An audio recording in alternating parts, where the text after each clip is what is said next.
By my watch up here, I've got time for us to get started. We have today's lecture before the exam on Thursday. I did go in the other day and post a bunch of terms that you will see on the exam. I just went through the exam that I had and cut and pasted and made a list of terms. They're not in any specific order, but that was my attempt at helping you kind of get a study guide sort of thing going. If you look at some of those terms and you don't know what they are, you might want to look them up because they will be on the exam. The exam, I'm not completely through writing it, but I'm somewhere around 85 questions on there. I'm going to have to cut some back. I want to have somewhere between 70 and 75, and then a discussion question. And I will give you an option of answering, at least answer this or this. I'll at least give you two choices for the discussion. We've got quite a bit to cover today. I'm going to have to move fairly quickly to go through a lot of the slides that are on here. But it's really not that much when I break it down. They just put a bunch of slides on the thing. We've already talked about MHC Class 1 and Class 2 molecules. MHC Class 1 are found on all normal cells in the body. There are a few exceptions. Sperm cells don't have them, eggs don't have them, and red blood cells don't have MHC Class 1. But all normal cells have these MHCs on their surface. What do they show? What do the MHC Class 1 molecules show?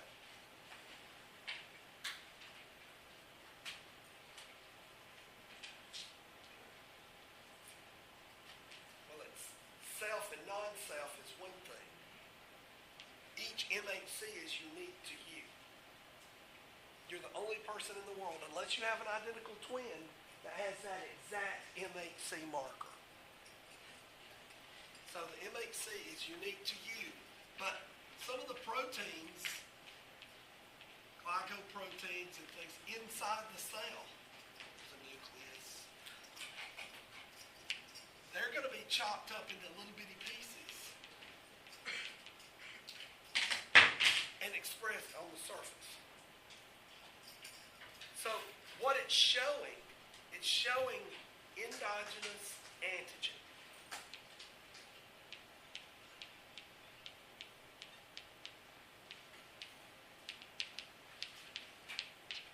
Endogenous antigen. So what's inside the cell is going to be expressed on the outside of the cell. Is just an example of what's going on inside. I'm a big white blood cell. I come along and I look at you and I'm going, what's happening inside? I don't have X-ray vision. So you've got to show me that doesn't make sense. So you got a bunch of name tags, and the name tags each have a different piece of antigen in it. Okay? As a white blood cell, I'm not going to kill you as long as you carry the correct MHC and the correct internal antigen. I've been educated not to kill self-antigen. That occurs in the thymus gland. We'll get to that in a little bit. The cells express these things, and the white blood cells, specifically the cytotoxic T cell, goes around and it looks for those name tags, the MHCs, carrying the right internal antigen. Well, what would happen if we had a virus in there? One of these MHCs could now be carrying a viral antigen. And that's just a squiggly, it's not a letter or anything. It's saying that this belonged to the virus, not to the normal proteins in the cell. Well, what's going to happen is the cytotoxic T cell is going to come along and he's going to find a name tag on you. And he's going to say, oh, that name tag is correct. It's the right name tag, but it's carrying wrong antigen on it. That means you're infected with a virus. And there's one surefire way to stop a virus from spreading. Boom. I just shot the infected cell. We could wipe Ebola out pretty quickly. It wouldn't be ethical, but it out. Any disease. You could go in and shoot everybody that's infected, and that's the end of the disease. Unless it's harbored in monkeys or something. Okay? So, in this case, the cytotoxic T cell would come up. He's got the name tag that's carrying the viral protein on it. And he says, okay, you need to kill yourself. So he goes through a process called apoptosis. Apoptosis is programmed cell death. It's different than necrosis. Necrosis is just kind of a rotting. It's death, but it's not organized. So a apoptotic cell is going to package itself up in a way that it doesn't hurt its neighbors when it dies. Oh. So that's MHC class 1 molecules express endogenous antigen.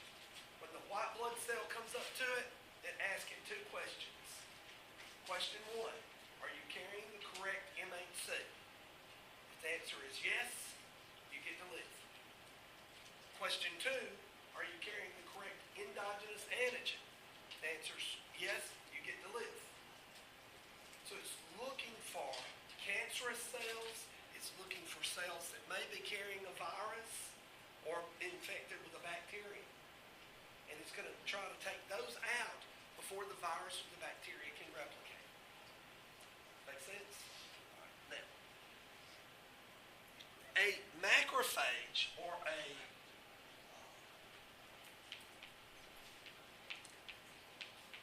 phagocytic cell, there's a few different kinds. Basophils, there's a few monocytes, but macrophages, these are professional antigen presenting cells. These are the warriors. They're non-specific. They go up. If you don't have an MHC, I'm going to eat you. If you don't belong here, I'm going to destroy you, and I'm going to get your pieces and show them on the outside. I think I used hoop earrings as an example last week. So here's a macrophage. They're big old honking cells. They have a kind of a lobed nucleus, and that nucleus looks like Pac-Man. I don't know if you remember Pac-Man. I grew up playing Pac-Man. That was kind of cool. All right, so we got a big old Pac-Man nucleus in there, and it finds exogenous antigen. Exogenous antigen is outside the cell. It's not naturally inside the cell or a virus or anything in there. So it's going to engulf it. Let's see. It literally pulls it in and wraps it in a membrane. Then it has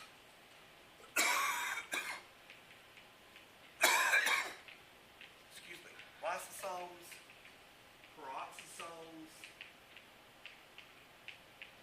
Those are 2 good examples. These are membranes that contain high concentrations of something that's toxic. And it takes and melds these 2 membranes together. So when those meld together, it kills and chops up the exogenously obtained phagocytized antigen. And then it expresses some of those antigens in an MHC class 2 molecule. So the only cells in the body that express MHC class 2 are typically your antigen presenting cells, like your macrophages, your basophils.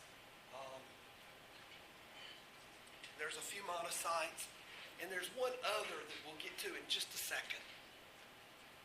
So it's expressing exogenously obtained antigen. And the goal of these antigens are different. This is for cell-mediated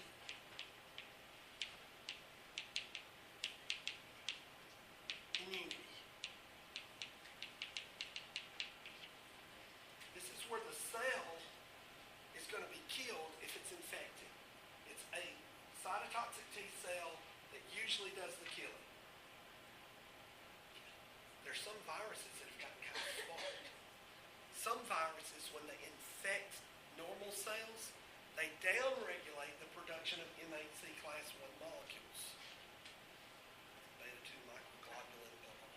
But anyway, what happens if a virus gets in there and it knocks the number of MHC class 1 molecules that can be expressed down, then the chances of a viral protein being expressed on the surface is lower.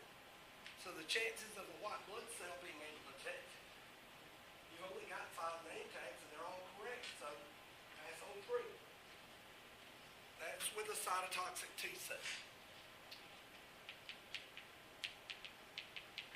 Cytotoxics are just reading the name tags and antigens. Natural killer cells, NK cells, read the number. You're supposed to have 100 name tags per square centimeter, and you don't. You need to die.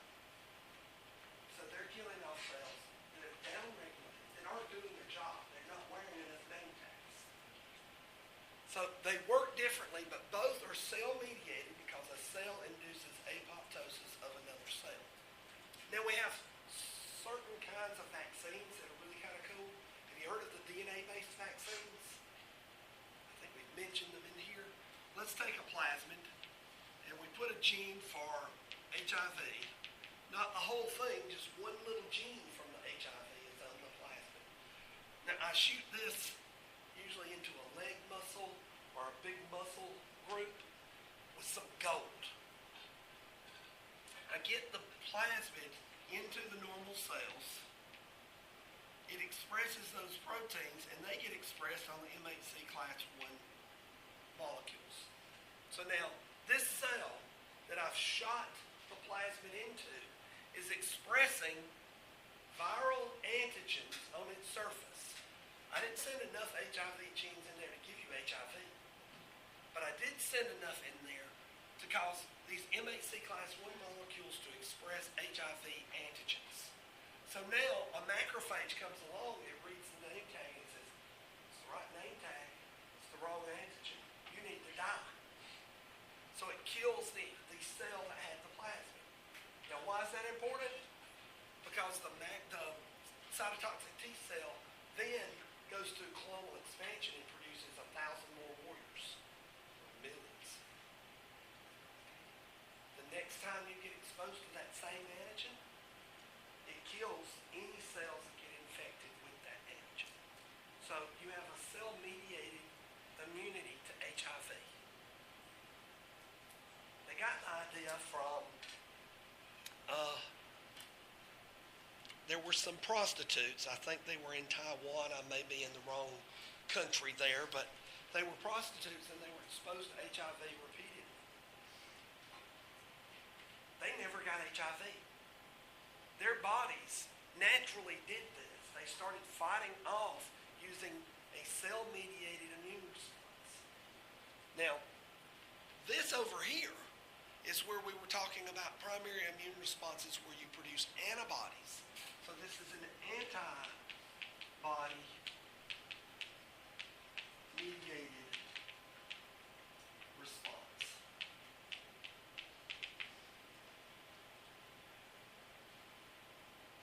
This antigen presenting cell is going to have to come into contact, antigen presenting cell plus virgin B cell, or you can call it naive if you don't want to say the word virgin.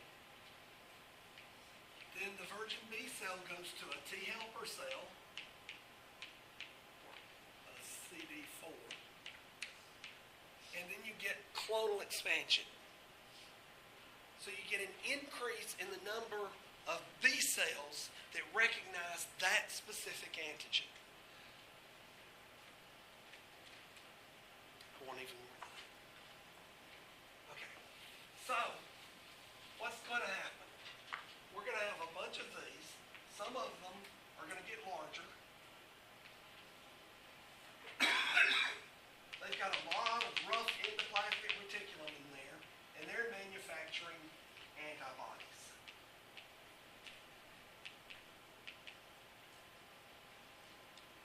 The virgin B cell has the same antibody, but it's not throwing it out there.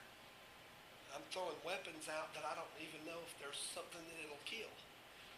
But once it knows it'll kill it, I'm going to manufacture a bunch of those weapons and throw them out into the bloodstream. So now, each one of these produces one kind of antibody.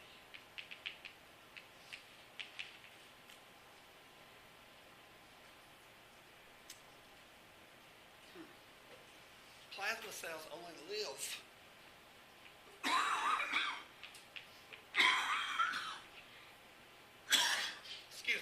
an average of 2 weeks. But some of these cells are going to be memory cells. Plasma cells are like the cloned Arnold Schwarzeneggers that we sent to do battle. We don't want them coming home. We can't afford to keep them. So we'll just program them to die after a couple of weeks. And if we need more, we can make more. We have the technology. We can take one of these memory cells and expose it to another antigen. So if the antigen's still present in a couple of weeks, we make more clones. We make more of the plasma cells that are rapidly producing the antibodies. Okay.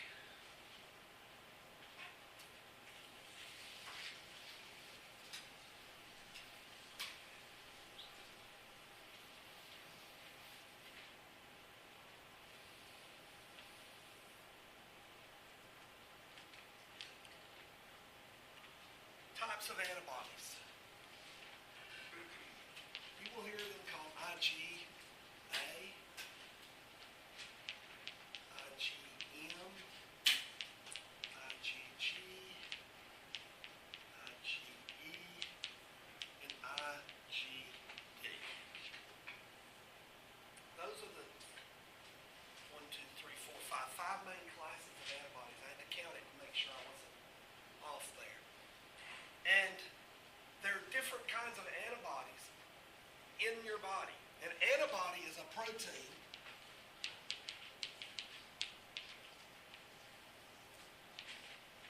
and it's made up of 4 pieces. So it's a tetrapeptide and they're linked together to look like this. They all kind of have that Y-shaped look. They have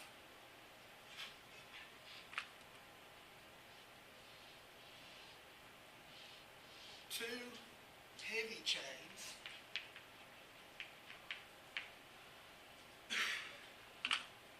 and 2 light chains.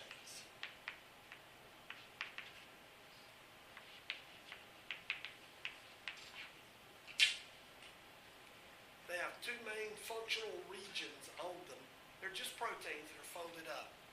So you have this top region here. This is the antigen recognizing region. Antigen binding. And it's called the Fab region. Some British scientists discovered this. And when they found it, they went, that's absolutely fabulous. So they nicknamed it the Fab region. No joke. Same group were trying to study antibodies, and they were cutting it into pieces and trying to study the pieces separately. So they made a cut, and they found out that this region down here, they called it the FC region. That's the part that activates everything. The FC region, how do I explain this?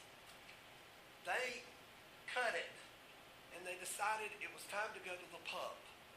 So they put it in the cooler, and they went to the pub, and they came back a few hours later, and it had fallen out of solution. That was this part down here. Means falls out when cold. FC region. And this is the part that stimulates the rest of the immune response.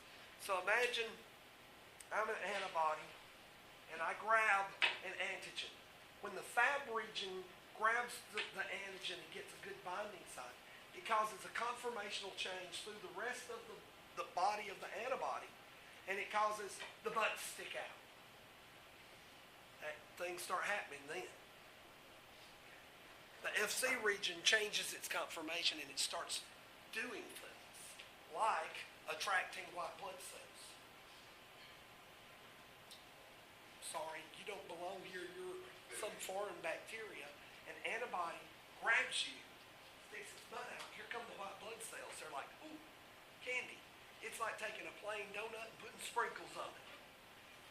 It just attracts those white blood cells, and they're aggressive because you're covered with sprinkles. They're fighting over the donut. If you've got police in your families, I'm just using an analog. It's an analogy. It's funny. Okay.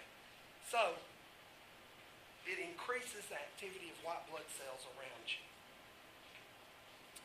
It also does some other things. I'm going to be talking about complement cascade in a minute. Complement cascade. Imagine there are balloons floating all around the room, but they're kind of invisible. You can't see them.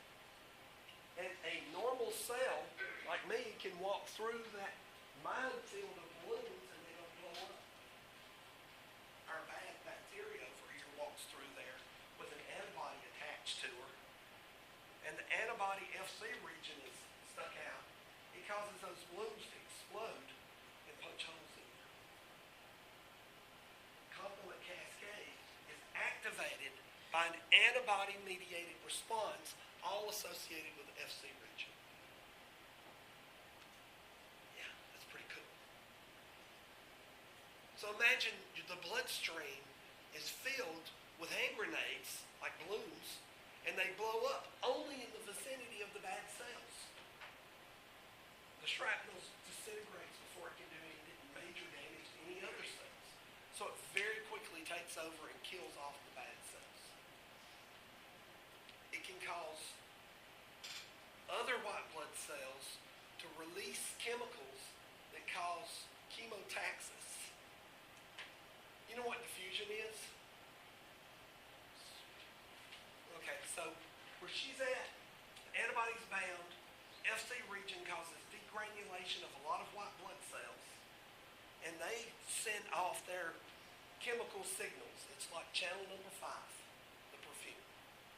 Here come the blood cells. They're going right to it. They know where the target is because of the smell that's being given off by those fragmented pieces. All this is occurring at the same time. It's pretty impressive.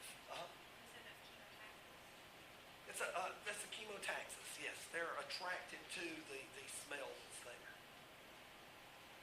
There's a little more involvement in this. If you ever take an immunology class, you'll know that I left out a few steps.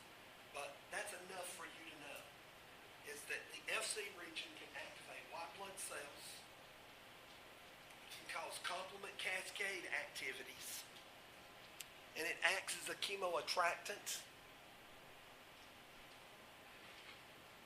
Chemotaxis to the cells, but its chemoattractant is the smell. So, okay.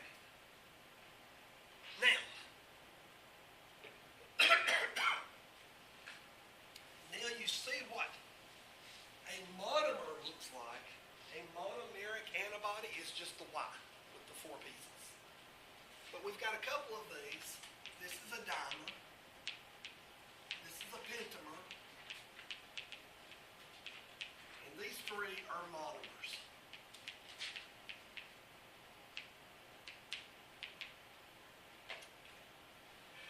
IgA is a dimer.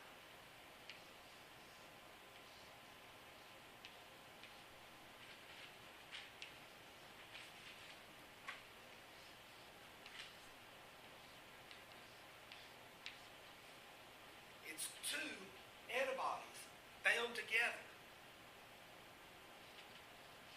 These are known as the secretory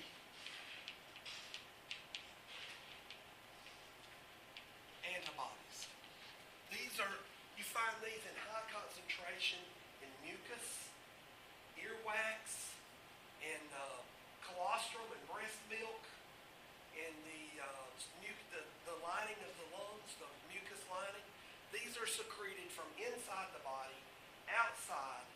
do damage to cells before they get in.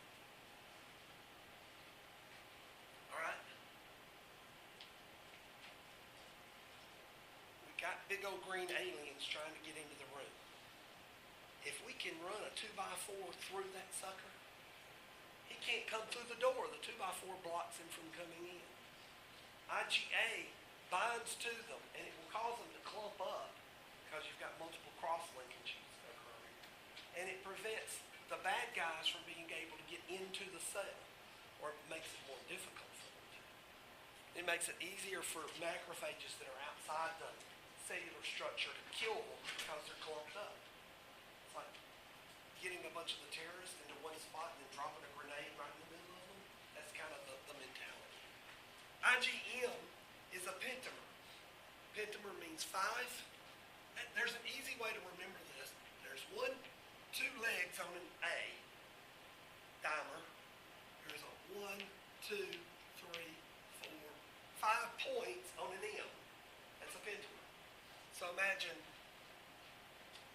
there's a J protein. That's what this is right here. It's called a J protein.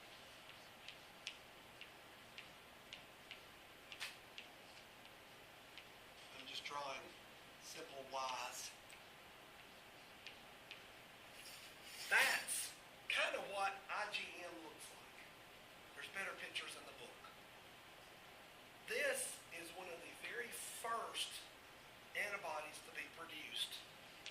First antibody in primary immune response.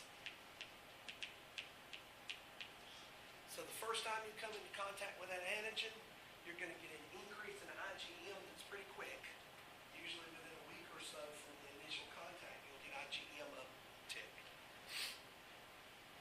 What will happen?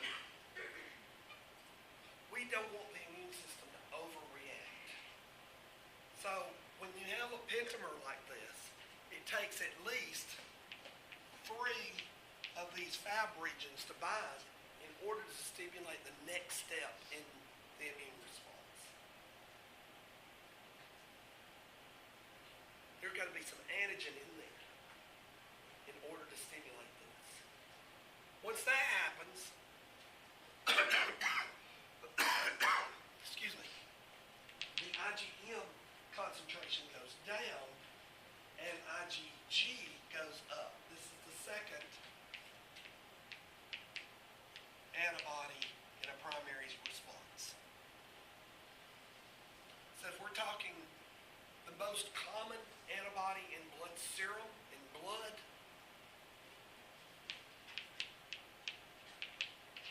IgG. It's in high concentrations. And remember, each plasma cell only produces one kind of antibody. But you may have thousands or millions of different antibodies floating around in your bloodstream. It's polyclonal. It made it very difficult for some of these researchers to break down and figure out what was happening. That's why they had to go to the pub so often. They accomplished something every time they went to the pub.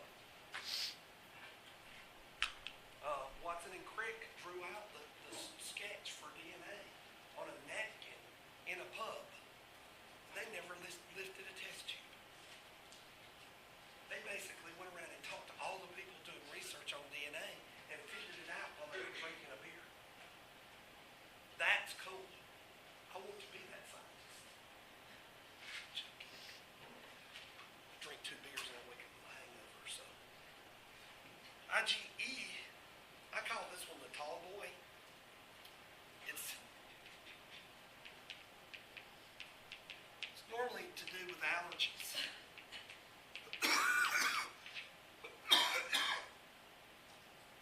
I think the ragweed is finally dying because I feel like I can actually breathe a little bit between coughs now. Tall boy is a really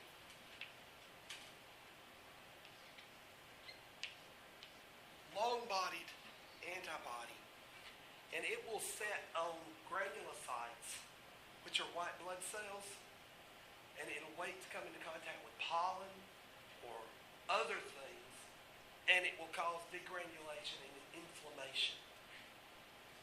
So it causes inflammatory responses. So histamine. Histamine release. It's also responsible for some anaphylactic reactions.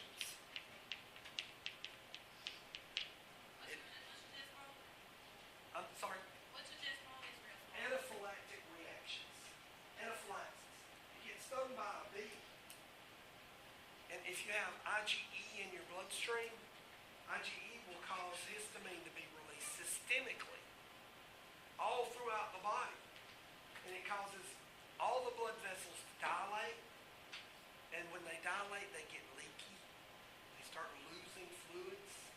So you start getting that puffiness. Okay. Then your heart speeds up and slows down. It's trying to pump blood to the organs. And because the blood pressure is dropped, it's having to work faster, and then it gets hot and it slows down. It's hot. Back and forth. You get all puffy. Then you get clammy because the parasympathetic nervous system causes the blood vessels near the skin to close off, trying to push blood back toward the vital organs. So you've got people going into shock, and they get faint, their tongue swells up, sometimes they can't breathe. All of those are reactions associated with anaphylaxis. And IgE is one of the main critters responsible for anaphylactic shock. Now IgD, we don't know what the heck it does. We think it's regulatory. There's a few of them scattered in there. They're very small amounts of it. IgD is in higher concentrations in a fetus than it is in an adult, but you still have them your entire life.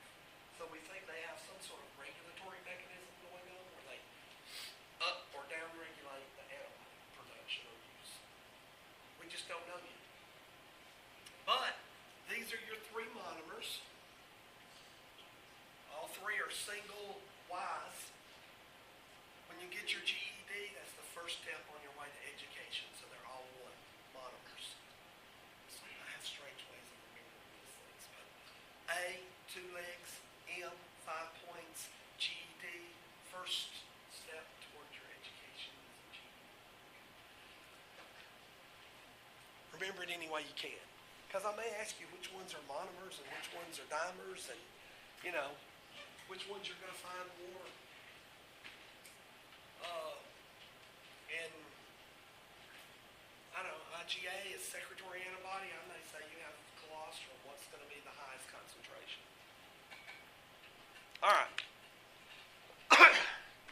So now, types of antibodies. I'm trying to go through this on the board because there are just so many slides.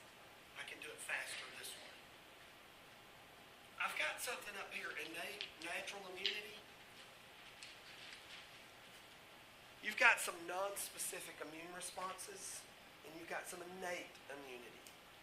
Innate immunity could be that the virus is just not, or the bacteria is just not adapted to targeting humans.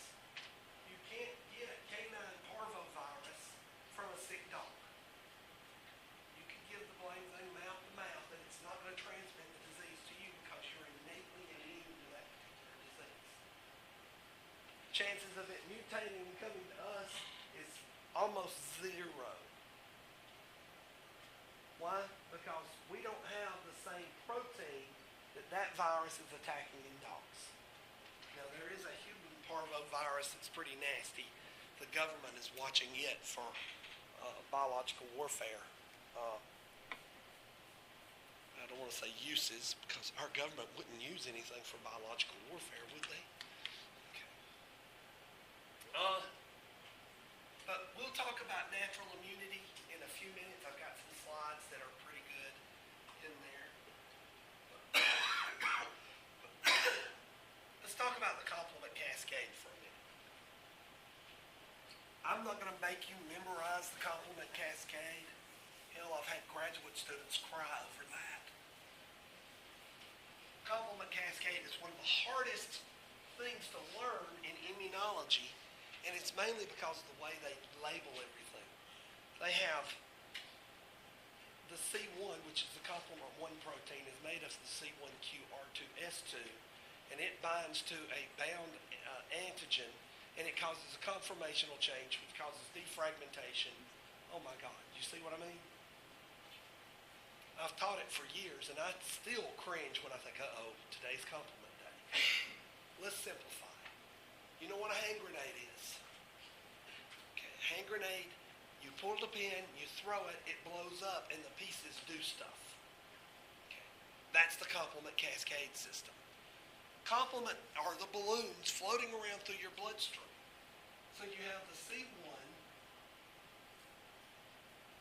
which is the complement 1.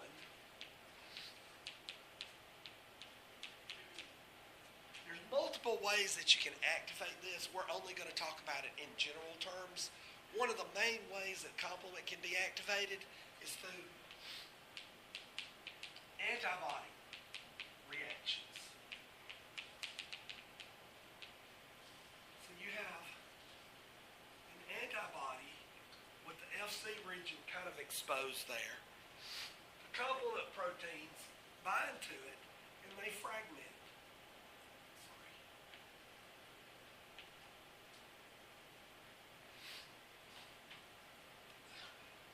This fragment binds to other fragments. It causes them to fragment. Some of these will fragment multiple times, so you can get a little piece that floats off. That's your chemoattractant.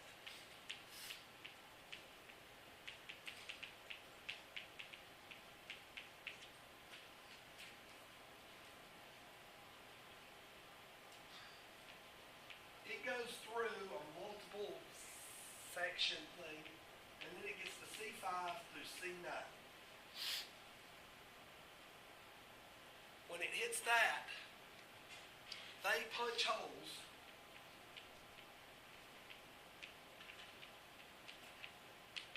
in membranes. I used you as the example before. You've got an antibody bound to you. The antibody has got its FC region stuck out. Not only are white blood cells attracted, but we immediately start popping balloons in her immediate vicinity. That's redundant, but as those balloons pop, the complement cascade reaction occurs, and she starts getting holes showing up in her cell surface. As those C5 through C9 proteins flow away from her, they denature. They're only active for a very short period of time. So they don't do damage to the cells around there, just to the cell that's activating the reaction. If I punch a hole in a cell, it's like taking a shotgun and shooting you with it. You got a bunch of little holes. They don't help. They're causing leakage, they're causing damage to occur. That's, in a nutshell, in a very, very tiny nutshell, that's the complement cascade reaction. It's just a bunch of proteins that fragment almost immediately and start punching holes in the membrane. They start acting as chemoattractants to bring in other white blood cells.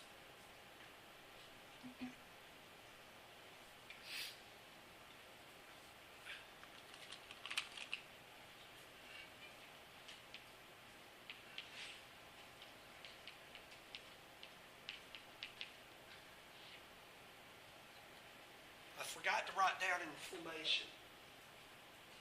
Some of the complement cascade proteins have the ability to stimulate inflammatory responses. And some of the Greek philosophers actually came up with what was going on with inflammatory responses way back in the day. So they had 4 terms: rubor, calor, dolor, and tumor.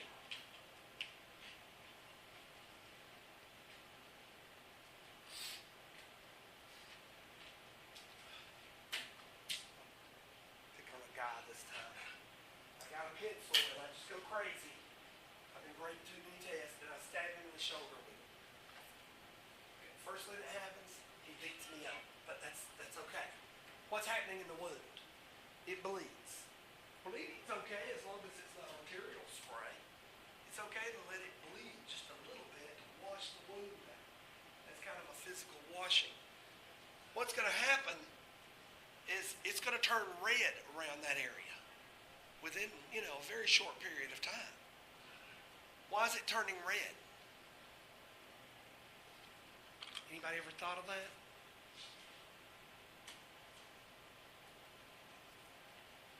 Increase oxygen.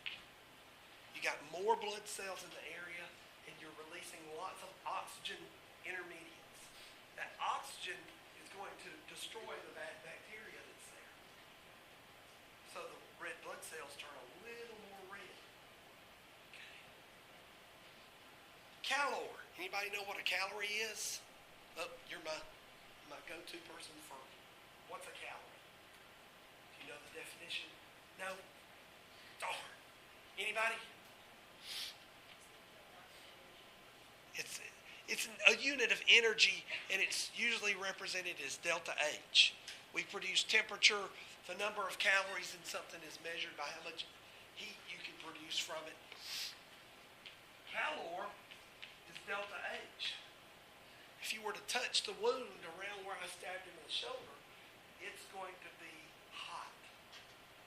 It's raising the temperature. Our bad bacteria is sweating bullets over here. Poor thing, you've been attacked by everything. You've got an antibody stuck to you. It's causing little holes to show up because it's activating complement cascade. Swelling occurs. Oxygen intermediates are getting inside and causing damage. The delta H is causing you to have to work harder. Ooh, it's rough. Two more. The swelling. You ever go to New Orleans during Mardi Gras? Only 5 of them when I was younger. I don't think you could pay me to go back now. You can't move down Bourbon Street. That place is so crowded. The only way you can go is to scream, I'm going to throw up. And then it parks like the Red Sea. Okay. It works. Try it sometime. It's almost like an ebb and flow. There's all these people going to the same locations, which is nowhere. But they move to the same locations. You can't move against the current very well. You got to move with the ebb and flow. Well, if we've got a wound in his shoulder and everybody's moving toward that wound, you can't move out. You're stuck because the swelling is going to wall off the area and hold the bad bacteria in place. And last but not least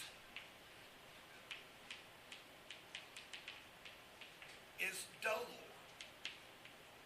Pain. I caused him pain when I stabbed him in the shoulder. An evil laugh.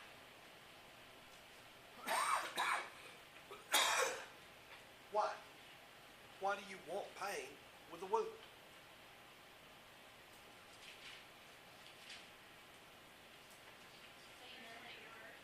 Sorry? So you know you're hurt. So you don't move it too much. He's going to hold that shoulder pretty still. He's not going to move it around. If you ever try to sew something up when somebody's pulling on the threads, that's what's happening. It wants you to keep it still immobile while you're knitting scabs and new tissues are beginning to grow. So the pain is actually an indicator. Don't move it. Hold it still. So rubor, redness due to higher oxygen content. Calor, delta H, heat. Two more, swelling, keeps the bad things from spreading away from the wound. And dolor, or pain.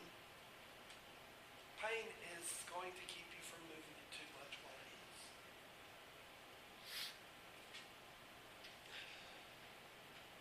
Okay.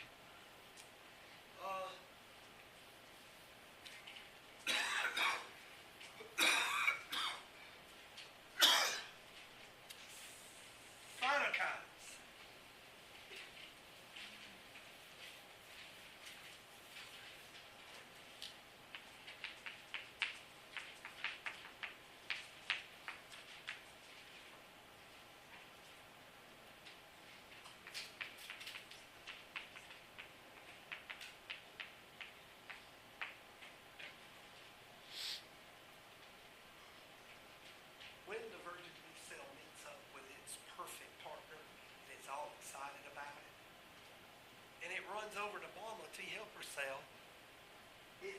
saying, Mama, look, I need to go out and reproduce and be happy.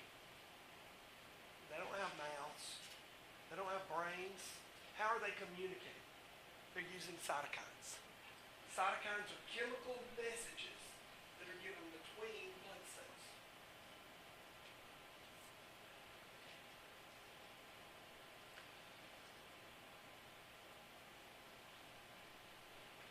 Cytokines can work on just the cells that they're being taught to, or back to themselves.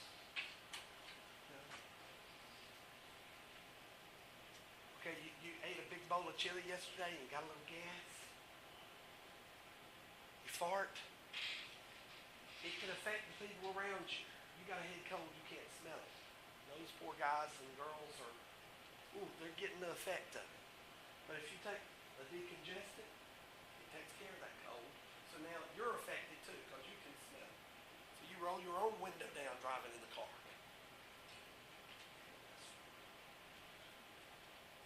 Cytokines can work locally or over long distances.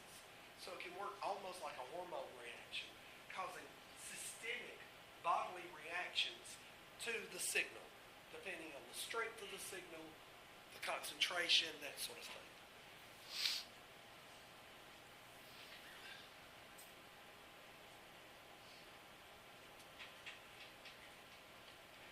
Interferon. I'm pretty sure I talked about interferon when we did virology. Anybody remember what I said about it?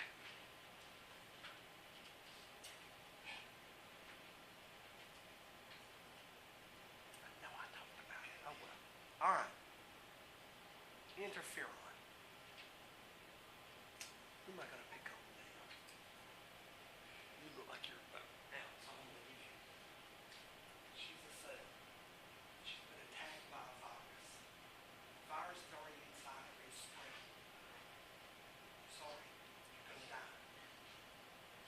But while you're dying, you have an option. You can pick up the phone, call your neighbors, and tell them that there is a bad guy in the neighborhood, and get ready. So you call, she's a bad bacteria. You call this girl over here, and you tell her, virus is coming, get ready. You're going to be sitting there with a baseball bat and an ice pick and a shotgun and everything else you can to protect yourself. So what happens to most cells? Pseudostratified columnar ciliated epithelial cell gets the signal. You called him. It's going to stop protein synthesis. Also, what's protein synthesis also known as? Translation.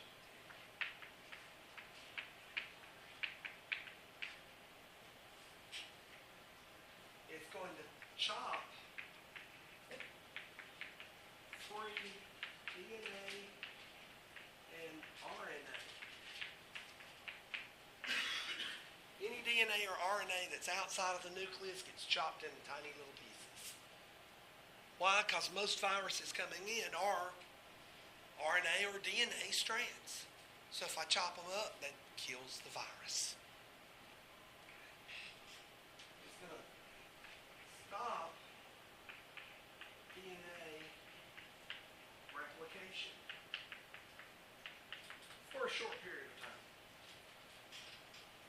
The virus is using those tools to reproduce inside the host cell. So if for a short period of time I stop doing those things, I can starve for a little while. I can afford it. I could live for probably weeks off of the fat that I've got here.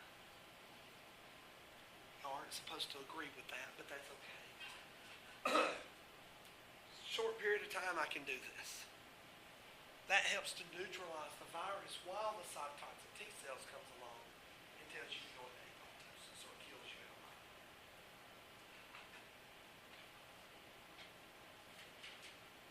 Cytokines, chemical messengers. chemical messenger that's used mainly for virally infected cells, but they also use it for a few other diseases that are out there.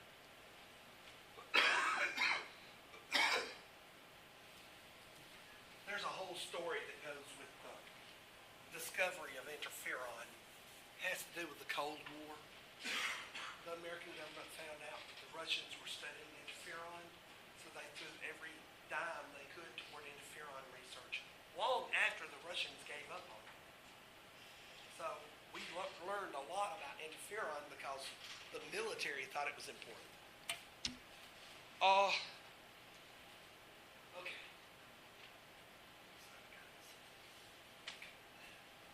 All right, I'll get that with the slides.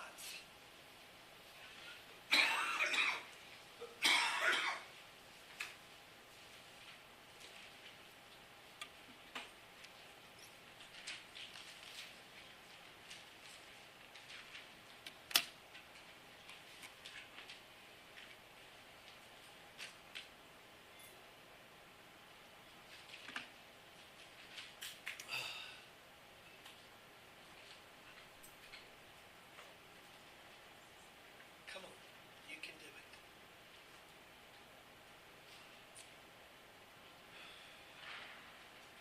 I'm going to move through these really quickly.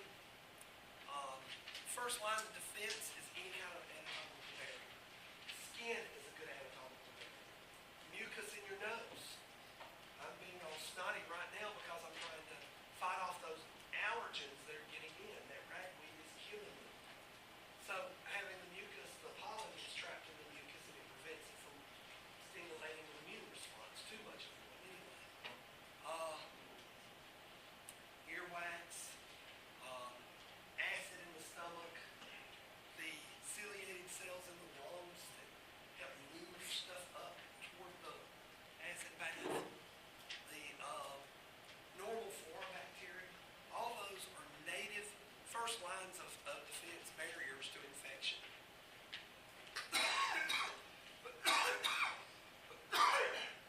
Damn ragweed. All right.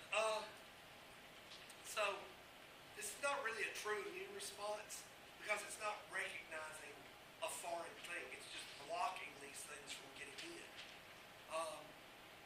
Your second line of defense is a bunch of protective cells that really are non-specific. They don't recognize and remember the insult. You have internalized protective cells. Macrophages will kill anything that doesn't carry the right MHC. So it's not recognizing it, it won't remember it, just if it comes into contact, it will kill it. Inflammation is not going to remember that this particular kind of bad bacteria was trying to get in. It's just a response to try to wall off and prevent the spread of any bad guys. So these are non-specific methods.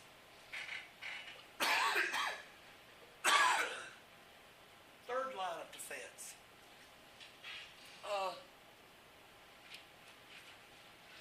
This is where you start getting long-term immunity. This is true immunity because you remember the insult, you build up a host of memory cells, and you go after it if you ever get exposed to it again. So this is kind of the third line of defense, long-term immunity. Most defenses are overlapping and they're all kind of interchangeable. When I teach a full-blown immunology class, I start with the lecture I'm giving you today. I give them an overview of everything, and then we go and we start picking it apart and looking at it in super detail.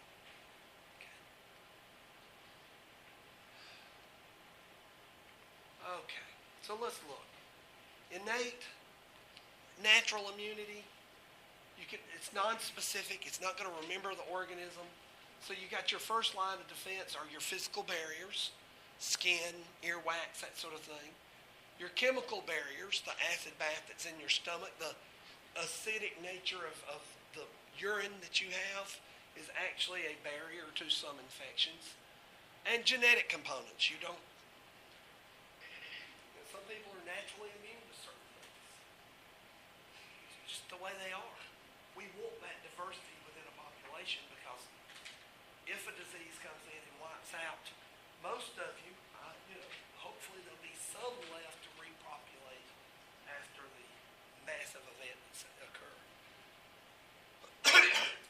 line of defense. You have phagocytosis, inflammation. Fever itself is actually needed to inhibit some bacterial or viral growth. The fever is a natural response.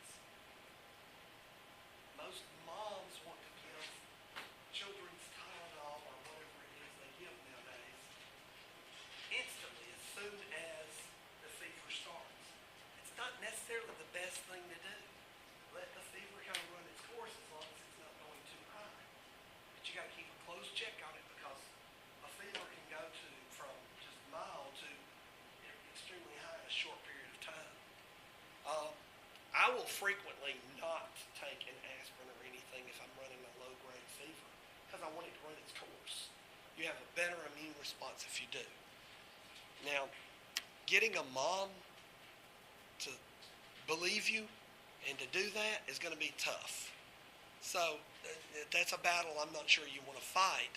But in your own lives, you can realize that low-grade fevers have a purpose. Antimicrobial peptides. I love antimicrobial peptides. They're cool. There was a guy in Texas. He was doing research on ovaries from frogs. So he had tanks and tanks of frogs. And he would pull a female frog out, do a little microsurgery, dissect out a piece of ovary, put her back in the tank, and he would do his thing. He'd been doing it for years. And a kids group came through, and this fourth grade little girl asked him, why don't the frogs ever get an infection? He'd been doing it for years and never asked that same question. So he went, I don't know. And he started studying them. The frog's skin produces an antimicrobial peptide, and they've since found it in every animal from insects all the way through us. These are antimicrobial peptides that work kind of like the complement cascade, but they're different. And they punch holes in the membranes of bacteria. They're antiviral, anti-tumor, antibacterial, and antifungal. And they're very small little peptides. So this little girl instigated him to do research on it. They've done some research in mice with brain tumors. Nanomolar concentrations of these antimicrobial peptides injected into the cerebrospinal fluid of the mice with the brain tumors reduced the size of the tumors by over 95% in less than 24 hours. Destroyed the tumors. It'll probably be another decade before it gets to human use, but there's potential there in those antimicrobial peptides. They're going to bind to anything that has unusual sugars in their membranes and attack them. It doesn't know what it's attacking. It just knows it's not self. Okay. So we also have the acquired specific immune response. We've been talking about that. That's that whole cell-mediated versus antibody-mediated immune response. A primary immune response is the first time you come in contact with it. A secondary immune response is much faster, but it goes through the same steps. It just means you have more memory for it. Okay. Physical, chemical, genetics, skin, we've already talked about that. You can read through these slides. I don't need to read them to you. Vomiting and defecation are natural. Vomiting is usually trying to get something bad up. I'll never forget the year I got sick eating turkey and dressing at my mom's house, and she had used red bell peppers. To this day, I still have trouble with red bell peppers because I can still see them floating, when I'm nasty. Mucus coating, blinking of tears. We've talked about all of this. This is common sense stuff. Just trying to get the stuff out. Me coughing up here. I'm trying to get rid of all that mucus that's caused by an allergic response. Okay. Genitourinary tract. Protection through the continuous trickle of urine through ureters. Periodic bladder emptying flushes the urethra. And, that fast push as you're trying to urinate helps to wash out the area. have a stronger urine stream than older people. There have actually been studies where they calculate the urine flow rate in a teenage boy versus an older man. And the flow rate goes down the older you get. You'll notice it. Okay, so the older you get, the lower the flow rate, which means the more likely you are to get bladder and urinary tract infections. You're not getting as strong a flush as you were when you were younger. Resident microbiota, I've already talked about all that. Sweat has a lot of acid in it, has a high salt concentration. Don't believe me? Look at white t-shirts. I always wear t-shirts. I'm a diabetic, so diabetics tend to sweat a lot. And the white t-shirts, I can't wear them very long before it starts discoloring the underarms to the t-shirts. That's another reason I wear them. I'm trying to protect my clothes as long as possible. Not cheap. But they have a lot of acids in there that help to fight the bad bacteria. Cilia, mucus, all of this is trying to help fight off disease. There's some ciliated cells. Already talked about it. Lysozyme is an enzyme that cuts peptidoglycan. So gram-positives tend to be a little more affected by lysozyme than gram-negatives.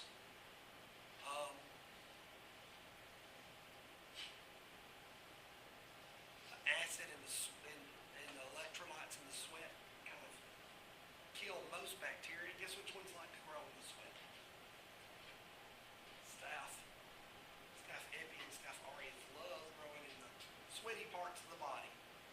So you get a lot of staph infections that can be spread. Non-specific chemical defenses, hydrochloric acid in the stomach, other digestive juices. Semen contains a very strong antimicrobial peptide. They started studying that a few years ago. And they've got some really unusual antimicrobial peptides that have a lot of anti-cancer compounds to them. I won't even go into that. Vagina have a protective acidic pH maintained by normal flora, but that pH can change around the time of natural cycles. So when you go into a menstrual cycle, the pH of the vaginal area changes. I used to date a girl that studied vaginal microflora. She noticed that a lot of women had a complete change from aerobic to anaerobic microflora right before the menstrual cycle started. And they've got articles out on that now. And they're really concerned with what's going on during that shift. They think never mind. I won't go into some of we could talk about that for a week and I don't have time. Genetic differences in susceptibility, loss of immunity or absence of normal immunity demonstrate the vital need for barriers of all types. Some people lose a specific immune response and they'll get specific diseases. If you have a splenectomy, you're going to be more prone to about 5 different bacterial diseases than a person who has a healthy spleen. Okay. So that just is something that you need to be aware of. Okay. Second, third line defenses. I've talked about this. Self versus non-self, foreign entities. How are they going to recognize it?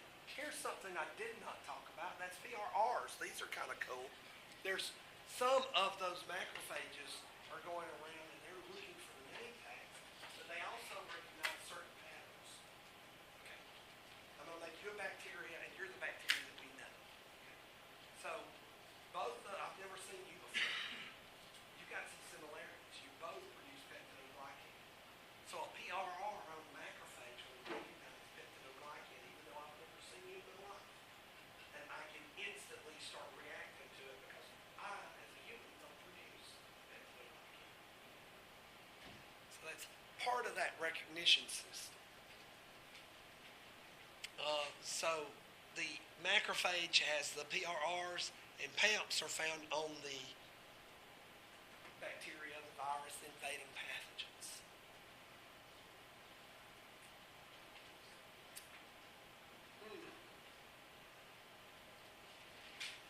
I think my analogies work better than some of these.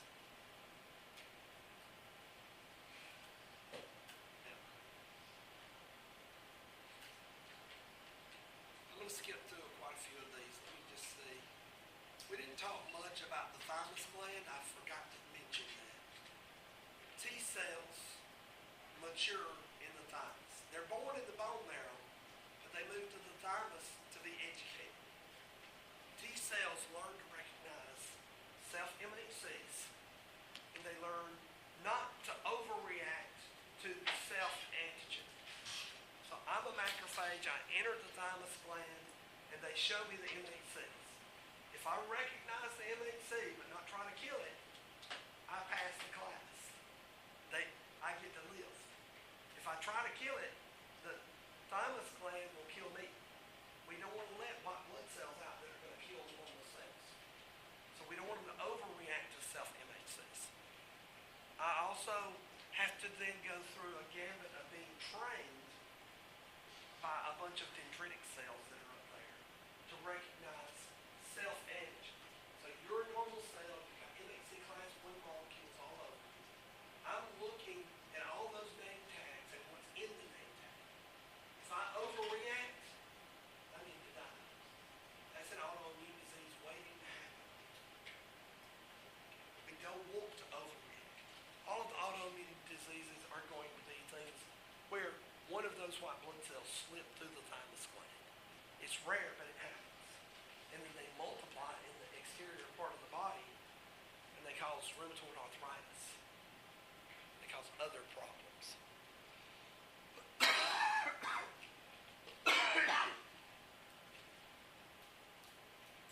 This is repetitive. This is a good image for you, just to get in your head. Why do the virgin B cells hang out in the lymph nodes? Why do the macrophages run to the lymph nodes? Because if you look at the mass, the amount of area that's covered in green there, it's a lot less than the total body mass. It means I'm more likely to come into contact with the right person if I go to places and limit the places I'm looking at. I'm not going to a biker's bar. Okay? That's not the place to pick up a perfect mate for me. So these macrophages in the toad will go to a local lymph node, wherever the closest node is. So you can have virgin B cells of the right type and memory B cells of the right type hanging out in specific locations. So for example, the tonsils, you'll have a lot of B cells in the tonsils that recognize streptococci. So you get an infection with strep. You get a massive increase in the number of plasma cells that are produced there.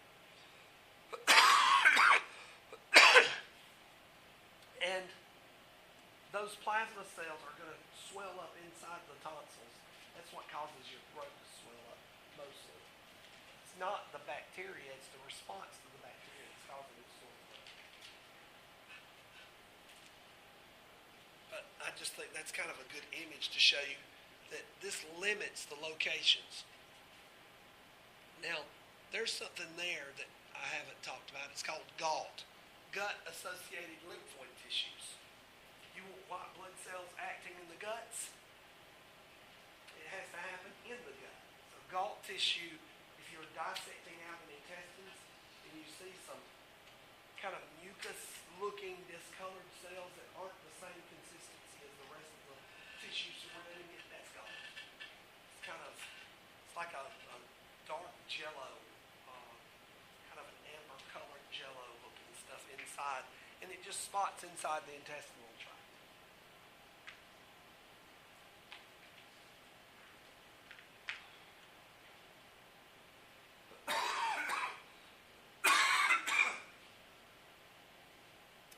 The spleen spleen is one of the major nodes in the body. And the spleen actually works to filter out a lot of pathogens. It filters blood. That's the graveyard of red blood cells. They go there to be destroyed and recreated. Red blood cells only live about 120 days anyway, and then they have to be recycled.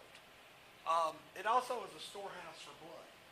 So I shoot you, and you're bleeding rapidly. You got an extra pint of stored blood in the spleen, and the spleen will go and squirt that out and make you live for a few seconds longer. It's just trying to make you hang on. So it's a storehouse for there. Most people that have the spleen removed can live normal lives, but they can be immunocompromised. It's more of a problem when a child loses the spleen than it is when an adult loses the spleen. There's gut-associated lymphoid tissue can be found throughout. They're known as Peyer's patches. That's what you would call them. That's that dark amber jelly-like material that I talked about earlier.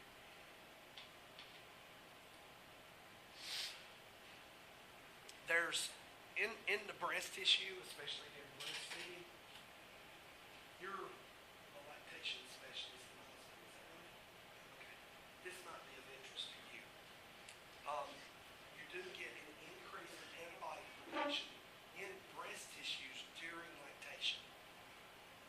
A lot of that is going to be directed into the milk itself.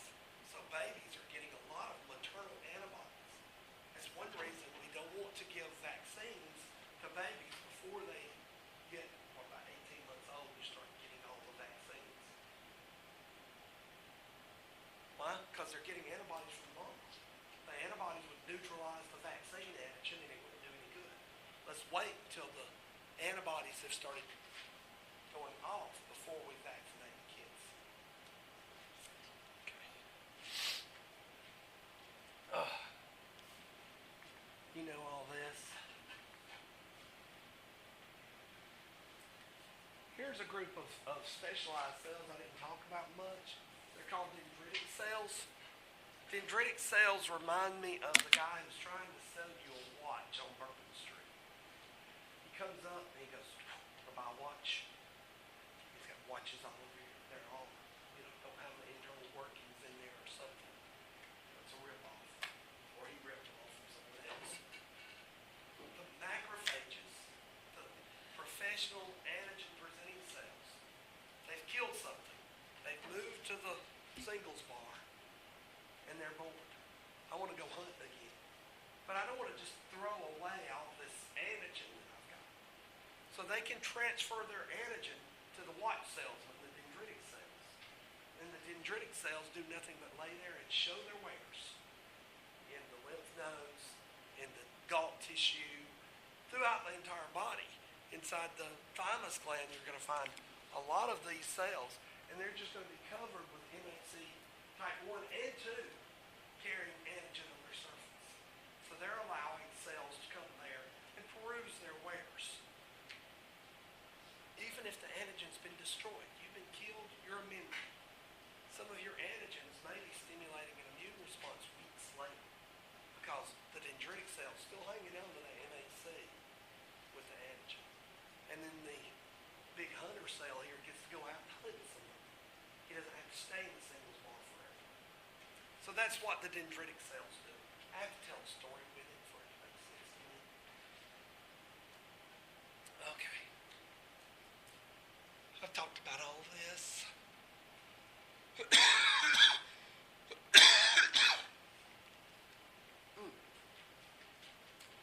Okay, it's talking about cytokines. I'm going to stop here because I think I've covered all those concepts on the board and take any questions. If you don't have questions, you may leave.